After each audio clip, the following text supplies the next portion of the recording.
Hello my dear friends, welcome to lucky education. और आज हम डिस्कस करेंगे इलेक्ट्रिक जनरेटर के बारे में। ये हमारा 22वां लेक्चर है और हम पढ़ रहे हैं क्लास 10th का साइंस पढ़ रहे हैं। और साइंस में लेक्चर नंबर 22 और चैप्टर नंबर 10 चल रहा है इलेक्ट्रिसिटी। ठीक है, तो आज का जो टॉपिक है वो है हमारा इलेक्ट्रिक जनरेटर। तो देखो, जनरेटर के बारे में समझेंगे। आई एम श्योर आप सभी ने जनरेटर देखा होगा। घर मतलब जब भी शादी वादियाँ होती हैं तब जनरेटर यूज होता है। और आजकल तो कॉमन है, शहर में जनरेटर मिल जाएगा, गांव में जनरेटर मिल जाएगा, कस्बे में जनरेटर मिल जाएगा। मतलब जनरेटर कॉमन चीज़ है, ऐसी कोई बड़ी चीज़ नहीं है। तो देखो, जनरेटर में होता क्या है, सिंपल सी चीज़ ध्यान रखना। जनरेटर, पहली बात, अगर मैं जनरेटर की बात करूं, डीसी जनरेटर की बात करूं, तो जनरेटर क्या है। पहली चीज़, दो तीन चीज़ें आपको ध्यान रखनी है जनरेटर के बारे में। नंबर एक तो क्या है, मशीन है, मशीन। ठीक है, तो मशीन ऐसी कोई भी चीज़ जो हमारा काम आसान कर दे उसको हम क्या बोलते हैं, मशीन बोलते हैं। जनरेटर से होता क्या है, ये इलेक्ट्रिसिटी प्रोड्यूस करता है। क्या प्रोड्यूस करता है, इलेक्ट्रिसिटी को प्रोड्यूस करेगा, मतलब बिजली पैदा करता है कौन, जनरेटर। तो हम एक चैप्टर पढ़ेंगे वर्क एनर्जी पावर, तो वहाँ पे हम देखेंगे कई टाइप की एनर्जी देखेंगे। मतलब एक तो पानी से बिजली बनती है जिसको हाइड्रो इलेक्ट्रिसिटी बोलते हैं, न्यूक्लियर पावर प्लांट वहाँ पर भी बिजली बनेगी, और थर्मल पावर प्लांट वहाँ कोयले से एनर्जी बनेगी, विंड पावर प्लांट वहाँ पे हवा से एनर्जी बनती है। तो सब जगह पे इलेक्ट्रिसिटी का प्रोडक्शन हो रहा है। तो वहाँ पर एक चीज़ पढ़ेंगे जनरेटर। तो जनरेटर क्या है, ये जनरेटर क्या करता है, जनरेटर इलेक्ट्रिसिटी प्रोड्यूस करता है। कैसे प्रोड्यूस करता है वही चीज़ हम समझेंगे। फिर मैंने बताया जनरेटर हमारे दो प्रकार के होते हैं, एक होता है एसी जनरेटर और दूसरा डीसी जनरेटर।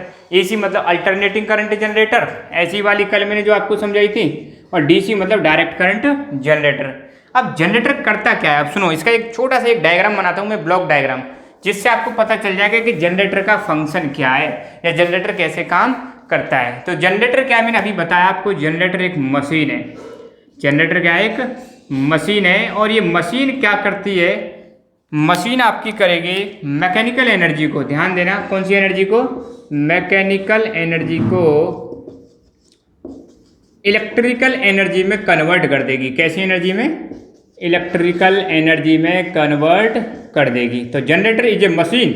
अब डेफिनेशन क्या बन जाएगी, देखो इसको, electric generator is a machine which converts mechanical energy into electrical energy. तो जनरेटर क्या है, एक मशीन है जो क्या करती है, मैकेनिकल एनर्जी को इलेक्ट्रिकल एनर्जी में कन्वर्ट कर देती है। अब मैकेनिकल एनर्जी मतलब घूमने वाली एनर्जी, घूमने वाली एनर्जी को हम क्या बोलते हैं, जनरली मैकेनिकल एनर्जी। अब हम आगे एक जो चैप्टर आएगा 11 वहाँ पे देखेंगे मैकेनिकल एनर्जी के भी दो टाइप दे रखे हैं।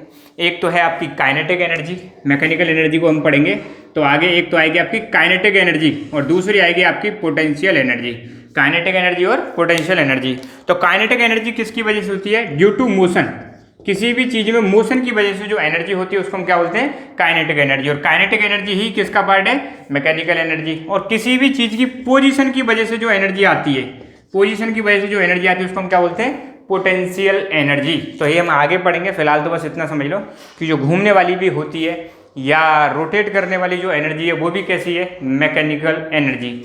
अब जनरेटर में आपने देखा होगा, जनरेटर में ऐसे मान लो एक सिलेंड्रिकल रहता है, तो एक तरफ आपने देखा होगा इंजन लगा रहता है। अगर मैं डीजी सेट की बात करूं, डीजल जनरेटर की बात करूं, जो डीजल से चलता है, आपने देखा होगा उसमें एक इंजन रहता है, डीजल डालते हैं, उसको स्टार्ट करते हैं। तो डीजल ये एक तो होता है इसमें इंजन। अब इंजन क्या करेगा, इंजन की एक शाफ्ट घूमती रहती है, तो इंजन से कैसी एनर्जी कन्वर्ट मिल जाएगी, मैकेनिकल एनर्जी मिल जाएगी। तो मैकेनिकल एनर्जी से हम किसको चलाएंगे, जनरेटर को चलाएंगे। और जब जनरेटर घूमेगा तो आपको पता है क्या मिल जाएगी, हमें इलेक्ट्रिसिटी मिल जाएगी। क्या मिल जाएगी, इलेक्ट्रिसिटी मिल जाएगी। तो जनरेटर क्या कर रहा है, जो घूमने वाली एनर्जी है, कौन घूम रहा है, इंजन घूम रहा है। किससे चल रहा है ये सपोज डीजल से चल रहा है।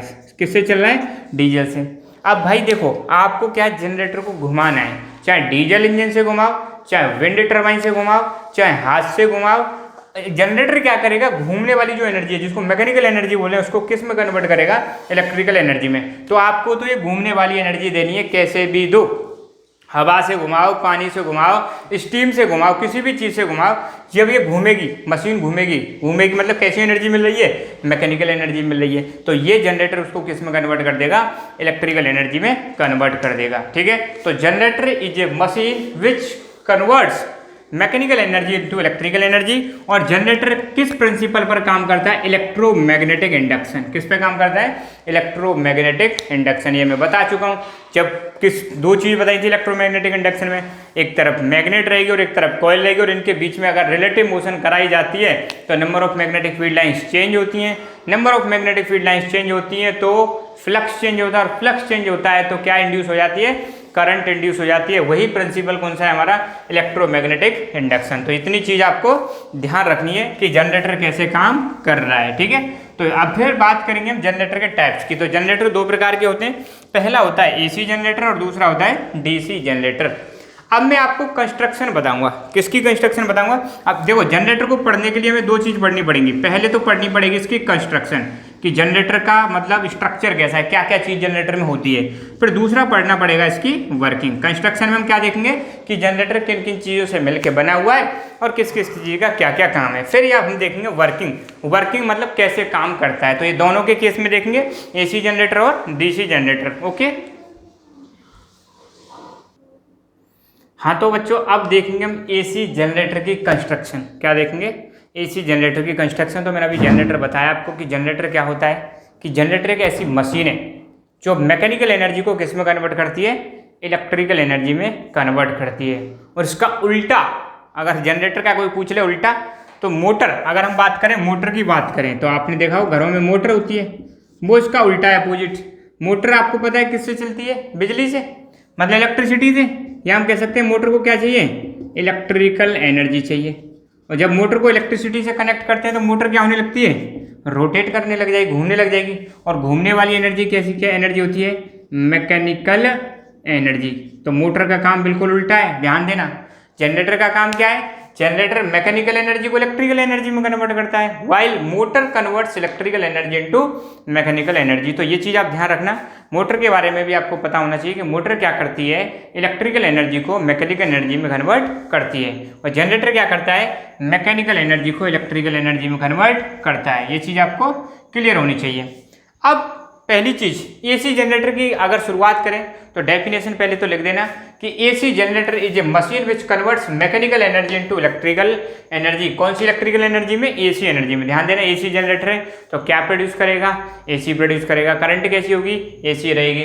दूसरा, दोनों जनरेटर, चाहे एसी जनरेटर हो चाहे डीसी जनरेटर हो, दोनों के दोनों किस प्रिंसिपल पर काम करते हैं? दोनों की दोनों काम करते हैं इलेक्ट्रोमैग्नेटिक इंडक्शन वाले प्रिंसिपल पर काम करते हैं। ध्यान देना, इलेक्ट्रोमैग्नेटिक वाला प्रिंसिपल क्या था? एक तरफ चुंबक थी और एक तरफ कॉइल थी, और इनके बीच में जब रिलेटिव मोशन कराई जाती है तो क्या होता है? मैग्नेटिक फील्ड लाइंस की संख्या चेंज होती है, जिसकी चेंज होने की वजह से फ्लक्स चेंज होता है, और फ्लक्स चेंज होने की वजह से क्या इंड्यूस हो जाती है?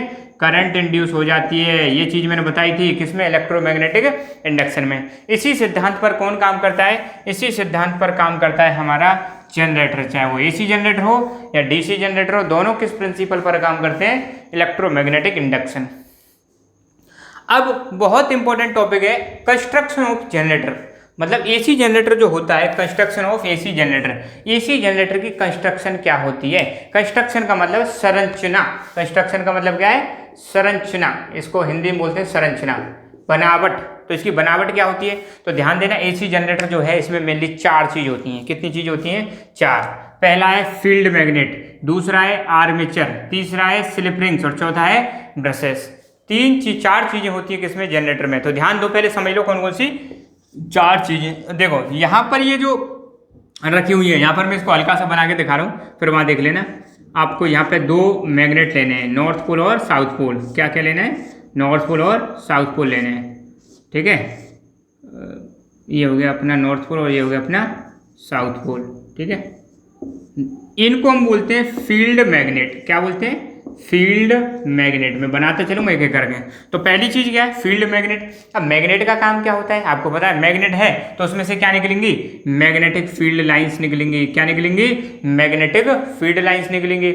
और इस मैग्नेटिक फील्ड लाइंस के बीच में अगर कोई कॉइल रख दी जाए, क्या रख दी जाए? कॉइल रख दी जाए, और कॉइल या मैग्नेट के बीच में अगर मोशन करा दी जाए, या तो इस कॉइल को मूव कराओ या मैग्नेट को। अब आपको पता है जनरेटर में मैग्नेट तो होती है फिक्स, हम किसको घुमाते हैं? कॉइल को घुमाते हैं। और जो कॉइल है वो एक शाफ्ट पर, मतलब कोयल बना दी जाती है। शाफ्ट मतलब आपने देखा होगा एक लोहे की सी रॉड होती है, उस लोहे की रॉड पर ऐसे वाइंडिंग सी होती है। क्या होती है? वाइंडिंग। मोटर और जनरेटर आप देखना खोल के कभी, या किसी शॉप पर देखे हो तो वहाँ पर देखना एक आयरन की सी रॉड होती है, उस पर तांबे के तार ऐसे यूँ बाइंडिंग सी हो रही होती है। तो जो बाइंडिंग वाला सिस्टम है उसी को हम क्या बोलते हैं? उसको हम बोलते हैं आर्मेचर। क्या बोलते हैं? आर्मेचर बोलेंगे। ठीक है। और आर्मेचर क्या करता है? रोटेट करता है। किसके बीच में? मैग्नेट के बीच में। तो मैग्नेट है तो इसमें से क्या निकलेंगी? Magnetic field lines. और इसके बीच में हमने क्या रख दी? एक सरफेस रख दी। क्या रख दी? आर्मेचर। ये मैग्नेटिक फील्ड लाइंस किसको कट करेंगे? आर्मेचर को। आर्मेचर में क्या इंड्यूस हो जाएगा? फ्लक्स। और जब ये फ्लक्स जनरेट होगा तो आर्मेचर में क्या इंड्यूस हो जाएगी? करंट इंड्यूस हो जाएगी। ठीक है। तो पहले तो हम देखेंगे फील्ड मैग्नेट के बारे में। तो फील्ड मैग्नेट में ध्यान रखना, strong permanent magnets which are cylindrical in shape used as field magnet. तो जनरेटर में ध्यान रखना है, एक ही लाइन याद रखनी है कि यहाँ पर जो मैग्नेट होती हैं ये कैसी होती हैं? परमानेंट होती है, परमानेंट मैग्नेट होती है। ठीक है। दूसरी चीज स्ट्रॉन्ग होती है। और तीसरी चीज क्या है? इनकी शेप कैसी होती है? सिलिंड्रिकल होती है, बेलन आकार की। सिलिंड्रिकल मतलब बेलन। जैसे ये अपना मार्कर है, यहाँ से आप देखोगे कैसा है? सिलिंड्रिकल है। इसके बीच में वो थोड़ा बड़ा सिलेंडर रहता है जिसमें क्या घूमता है? आर्मेचर घूमता है। ये चीज आप ध्यान रखना। तो फील्ड मैग्नेट के बारे में इतना लिखना है। दूसरा है आर्मेचर। तो भाई समझ लो, जैसे ये क्या हुई? मैग्नेट हो गई। अब मैग्नेट के बीच में जैसे ऐसे समझ लो, ये सिलिंड्रिकल मैग्नेट है और इस सिलिंड्रिकल मैग्नेट में, और देखो बताता हूँ, ये ऐसे सिलिंड्रिकल मैग्नेट है, इसमें ये आर्मेचर घूम रहा है। क्या घूम रहा है? ऐसे आर्मेचर। हालांकि आर पार हो जाएगा, और आर पार हो जाएगा तो चलो आर पार हो जाएगा, समझ लो। इसमें ये ऐसे घूम रहा है। तो ये घूमने वाली जो चीज़ है, ध्यान देना, जनरेटर में जो घूमने वाली चीज़ है उसको हम क्या बोल रहे हैं? आर्मेचर बोल रहे हैं। परमानेंट जो चीज़ है वो क्या है? मैग्नेट है। अब मैग्नेट परमानेंट है, एक तरफ चुंबक है, दूसरी तरफ क्या है? कॉइल है। ये लगातार इसमें घूमेगी, और घूमेगी तो इसमें क्या चेंज होगा? मैग्नेटिक फील्ड लाइंस चेंज होंगी, और मैग्नेटिक फील्ड लाइंस चेंज होंगी तो क्या क्या चेंज होगा? फ्लक्स चेंज होगा, और फ्लक्स चेंज होगा तो क्या इंड्यूस हो जाएगी? करंट इंड्यूस हो जाएगी। ध्यान रखना है, इसमें ज़्यादा कुछ कॉम्प्लिकेटेड नहीं है। पहले तो परमानेंट मैग्नेट होती हैं, स्ट्रॉन्ग होती हैं। ठीक है। और इनकी शेप कैसी होती है? शेप होती है इनकी सिलिंड्रिकल शेप होती है। काम क्या है? बस मैग्नेट है तो सिंपल सी बात है, इसमें से क्या निकलेंगी? मैग्नेटिक फील्ड लाइंस निकलेंगी। मैग्नेटिक फील्ड क्रिएट होगा। क्या क्रिएट होगा? मैग्नेटिक फील्ड क्रिएट होगा। ठीक है। अच्छा, फिर इसमें बीच में हमने क्या रख दिया? सिलिंड्रिकल एक आर्मेचर रखा। आर्मेचर क्या होता है? देखो सुन लो, armature consist of large number of turns. Turns का मतलब है घेरे। मतलब मैंने अभी बताया था, एक आयरन की सॉफ्ट आयरन कोर होती है, मतलब एक आयरन की रॉड सी होती है, उस पर बहुत सारे कॉपर की बाइंडिंग के क्या कर देते हैं? घेरे कर देते हैं, जिसको हम क्या बोलते हैं? बाइंडिंग बोलते हैं। ठीक है। दोबारा मैं पढ़ रहा हूँ। आर्मेचर कंसिस्ट ऑफ मतलब से मिलकर बना होता है, से मिलकर बना होता है। तो आर्मेचर किससे मिलकर बना होता है? लार्ज नंबर ऑफ टर्न्स, बहुत सारे क्या होते हैं? घेरे होते हैं, ऑफ इंसुलेटेड कॉपर वायर। अब जो जैसे मान लो सॉफ्ट आयरन कोर है, इसके ऊपर क्या कर दिए? कॉपर वायर के घेरे, मतलब बाइंडिंग कर दी। और कॉपर वायर कैसा है? इंसुलेटेड। इंसुलेटेड मतलब आप टच करोगे तो उसमें करंट नहीं आएगी, क्योंकि अगर आप मान लो घेरे कर रहे हैं, अगर वो इंसुलेटेड नहीं है तो शॉर्ट हो जाएंगे, बाइंडिंग क्या हो जाएगी? शॉर्ट हो जाएगी। इसलिए कॉपर के वायर कैसे होते हैं? इंसुलेटेड कॉपर वायर्स होते हैं, wound over the soft iron core. तो ध्यान देना, आयरन कोर होती है, एक आयरन की रॉड होती है, उस पर इंसुलेटेड कॉपर वायर लपेट देते हैं, वही क्या बन जाता है? आर्मेचर बन जाता है। और इसको कहाँ पर डाल देते हैं? अंदर। इसको डाल देंगे फील्ड मैग्नेट के बीच में रख देते हैं, और फिर इसको घुमाया जाता है। ठीक है। ओके। दूसरी चीज, बस इतना ही लिखना है किसके बारे में? आर्मेचर के बारे में। तीसरी चीज है स्लिप रिंग्स। अब सपोज इसको हम घुमा रहे हैं, क्या कर रहे हैं? घुमा रहे हैं। अब कॉपर में मान लो उसमें दो तार निकल के आए, सपोज एक तार ये निकल के आया, एक तार ये निकल के आया। अब इनको बाहर, अब ये घूम रहा है और इसको डायरेक्ट किसी चीज़ से कनेक्ट कर दें, कनेक्ट करेंगे तो घूमेंगे, तार क्या हो सकते हैं? टूट सकते हैं। इसलिए हम क्या करते हैं? इसी चीज़ को सॉल्व करने के लिए यहाँ पर क्या करेंगे? ये देखो,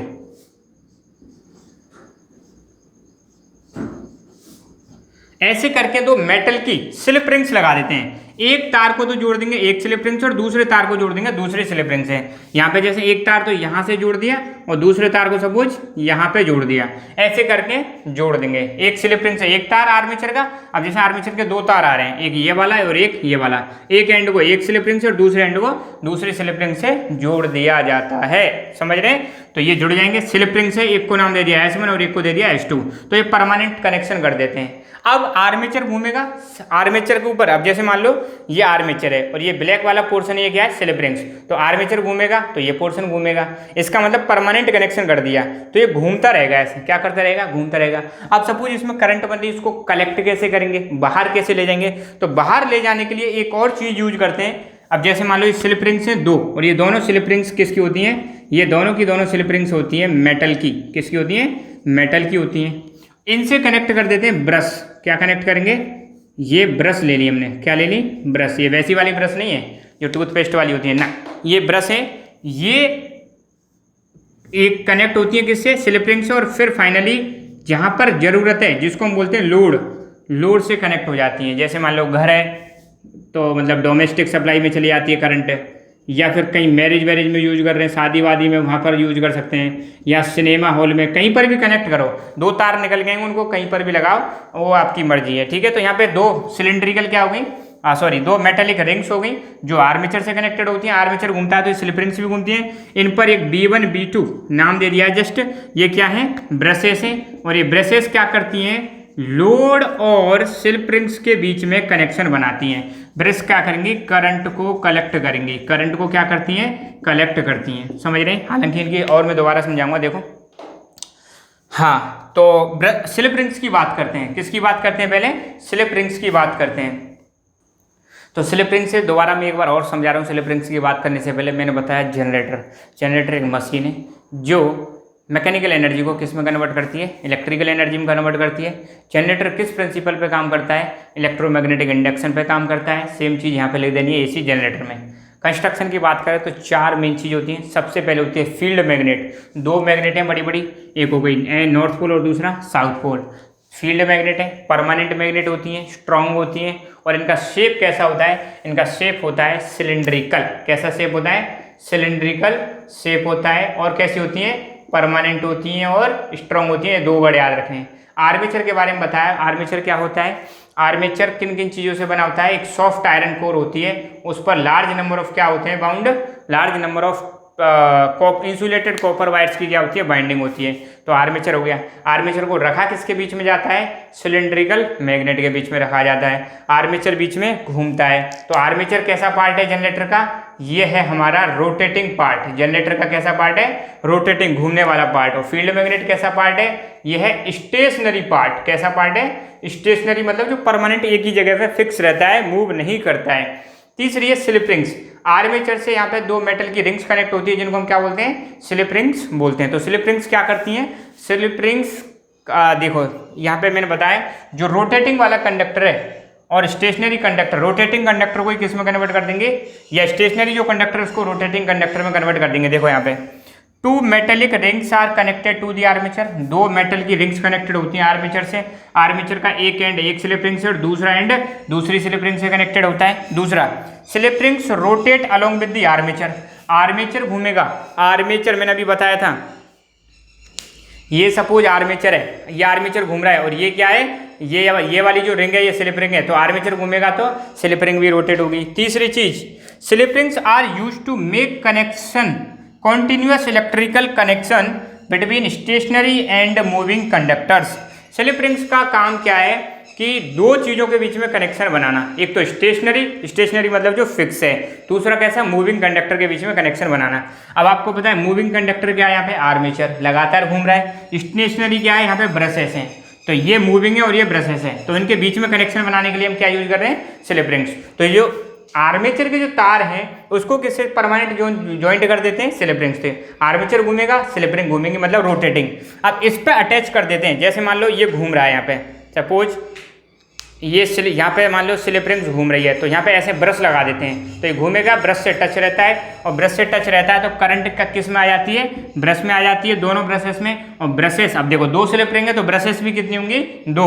दोनों से कनेक्ट करके इसको फाइनली किससे कनेक्ट कर देते हैं, लोड, मतलब जहाँ पे आपको करंट ले जानी वहाँ पे कनेक्ट कर देते हैं। ठीक है, तो कनेक्शन बनाती है। कैसा कनेक्शन बनाती है, स्टेशनरी एंड रोटेटिंग कंडक्टर्स के बीच में परमानेंट कनेक्शन बनाती है। कौन, स्लिप रिंग्स। और slip rings maintain constant contact between brush and armature. मैंने बताया था स्लिप रिंग जो है 2 चीज़ों के बीच में कनेक्शन मेंटेन करती हैं, एक तो आर्मेचर के बीच में और दूसरा ब्रशेस। तो ध्यान देना, आर्मेचर और ब्रशेस को कौन जोड़ के रखता है? इसको जोड़ के रखती हैं स्लिप रिंग्स। आर्मेचर लगातार घूमता रहता है, ब्रशेस परमानेंट रहती हैं, इनके बीच में कनेक्शन करवाती हैं slip rings. Slip rings metal की होती हैं, 2 होती हैं, आर्मेचर घूमता है तो स्लिप रिंग्स भी घूमती है। अब लास्ट चीज बची ब्रश। तो ब्रश के बारे में मैंने बताया, ये 2 क्या है? B1 B2 ब्रशेस होती हैं। ध्यान देना, ये क्या करती है? करंट को कलेक्ट करेंगे। किससे कलेक्ट करेंगी? स्लिप रिंग से। ब्रशेस किससे अटैच होती हैं? स्लिप रिंग से। मेटल की जो रिंग्स है उस पर ब्रशेस को जो अटैच कर देते हैं होल्डर में लगा के, और ये करंट को कलेक्ट करती है कहाँ से? स्लिप रिंग से। और कहाँ दे देंगी? एक्सटर्नल सर्किट, लोड कह लो या इसी को हम बोल सकते हैं एक्सटर्नल सर्किट, मतलब बाहरी सर्किट में। बाहरी सर्किट मतलब कहीं भी ले जाओ, ये लोड है जहाँ पे आपको लाइट चाहिए वहां पर दे देती है। कौन दे देती है? ये ब्रशेस करंट को कलेक्ट करके दे देती हैं। ब्रशेस जो हैं ये आपकी कार्बन की भी हो सकती हैं, ब्रशेस आपकी ग्रेफाइट की भी हो सकती हैं, ब्रशेस आपकी कॉपर की भी हो सकती हैं, किसी की भी हो सकती है। इसका कंस्ट्रक्शन की बात करें, ज़्यादातर हम ग्रेफाइट वाली ब्रशेस यूज करते हैं। क्यों यूज करते हैं? क्योंकि ग्रेफाइट की एक प्रॉपर्टी होती है, ये लुब्रिकेंट की तरह यूज होता है। और लुब्रिकेंट का मतलब क्या होता है? ऐसी कोई भी चीज़ जो फ्रिक्शन को कम करे उसको हम क्या बोलते हैं? लुब्रिकेंट। तो हम क्या करते हैं, यहाँ पे लगातार स्लिप रिंग्स घूम रही हैं, उसके ऊपर ब्रश टच कर दी तो घूमती हुई चीज़ के ऊपर जब कोई टच करते हैं तो आवाज़ आती है, तो इसलिए यहाँ पे यूज करते हैं ग्रेफाइट की। तो इससे क्या है? लुब्रिकेशन भी होता है, आवाज़ भी नहीं आती और ज़्यादा फ्रिक्शन भी नहीं होता है। ठीक है। अगर कॉपर की यूज करें मेटल की तो शॉर्ट सर्किट होने की संभावना रहती है, मशीन के गर्म होने की संभावना रहती है। ठीक है। अच्छा, जो ब्रशेस होती हैं ये 2 चीजों के बीच में कनेक्टेड है, लोड और स्लिप रिंग्स के बीच में। तो brushes are made up of carbon, graphite और copper and one end of brush. अब देखो यहाँ पे एक वर्ड आ रहा है एंड। एंड का मतलब है सिरा। एंड का मतलब क्या है? सिरा। तो ब्रश का एक सिरा किससे जुड़ा होता है? स्लिप रिंग से, और दूसरा सिरा जुड़ा होता है किससे? लोड से। देख लो यहाँ पे स्लिप रिंग है और यहाँ पे लोड है, तो एक तरफ स्लिप रिंग से और दूसरी तरफ लोड से कनेक्टेड होती है कौन? ब्रशेस। अब देखो ध्यान देना, AC जनरेटर हो चाहे DC जनरेटर, दोनों की कंस्ट्रक्शन ऑलमोस्ट सेम है। एक चीज़ DC जनरेटर में एक्स्ट्रा आ जाएगी जिसको हम कम्यूटेटर बोलते हैं, वो मैं आपको बताऊंगा नेक्स्ट वाले लेक्चर्स में। फिलहाल मैं एक बार दोबारा से सम करा देता हूँ, कंस्ट्रक्शन बहुत इंपॉर्टेंट है। मैंने बताया जनरेटर के बारे में, जनरेटर में 4 चीज़ें होती हैं। पहली चीज़ होती है फील्ड मैग्नेट। फील्ड मैग्नेट कैसी होती है? सिलेंड्रिकल होती है, स्ट्रॉन्ग होती है, परमानेंट होती है।